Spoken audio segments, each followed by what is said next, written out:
Hello everyone! In this video I'll be showing you exactly how we leveled the floors in our new fixer-upper home using Henry Self-Leveler from Home Depot.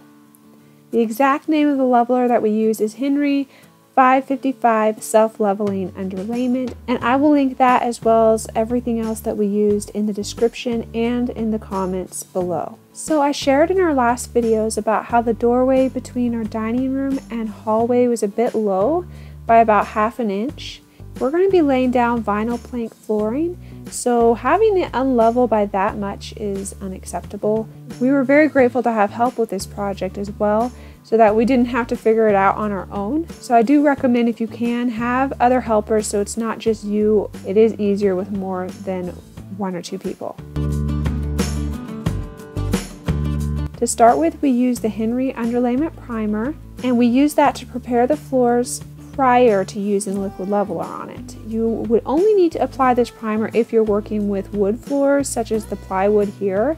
I don't believe this step would be necessary at all if you were wanting to level something like concrete. Be sure to read the directions on the bottle for how long to let it dry for before laying down the liquid leveler. The next thing we did was seal any cracks, holes, or vents in the floor, as well as seal around the base of the wall where we'd be pouring the liquid leveler. This stuff is pretty runny, so you don't want it escaping down any cracks or seeping beneath the wall or into your basement. This step is absolutely crucial and don't skip it. We used some caulking for holes or seams in the floor and then used flashing tape over top the floor seams and around the base of the wall. And then of course we also had already removed any baseboards or framing that would be in the way. After the tape was down, we stapled down some hardware cloth or chicken wire in the spots where the floor was at its lowest, since that is where the liquid leveler would be at its deepest. We did this to help give the leveler some structure, just something to really stick to and prevent it from cracking over time. And this is how it looked once it was all prepped for the leveler.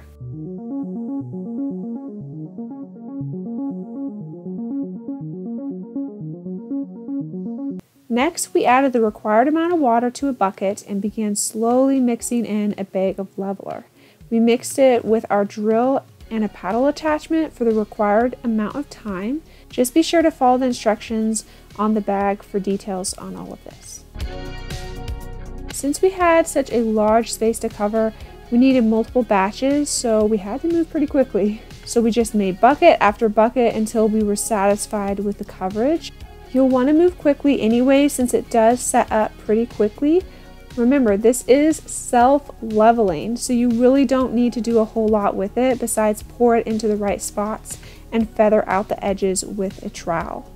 Other than that, you could use a flat board to help smooth it out as far as you desire to go on the floor.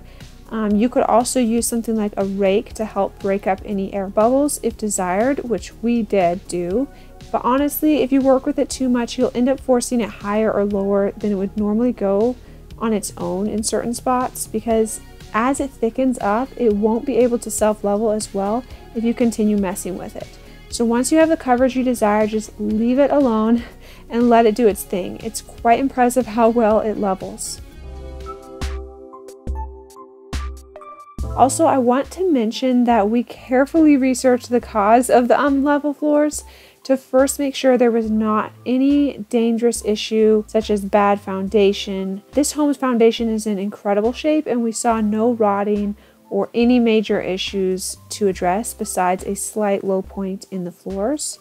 From what we could tell, the beams were either installed at slightly different levels or the house had just settled a little since being built in 1960. But you would not want to simply use liquid leveler if you have a foundation or rotting issue in your home. Be sure to get it checked out before using this type of leveler, since the leveler will add some additional weight to the house, and that could increase your issue if it is a structural or foundation problem. The next day we checked on it, and of course it was completely dry. It did an amazing job at leveling, and now the floor is ready for the vinyl planks. We are so glad we went the liquid leveling route, because we had looked into so many other options and we're getting stuck with our wheels spinning, just feeling completely overwhelmed until we did this. Not to mention we only had about 5 days until we had to move out of our house that was selling and get moved into this house. So we were starting to panic a little bit, realizing we probably wouldn't be finished before then and would probably be living in a construction zone for a while. If you want to follow our journey of downsizing to become debt-free, be sure to subscribe and watch all our other videos in our downsizing playlist, which I've linked below and right here in the video. And I will see you in the next video. Bye!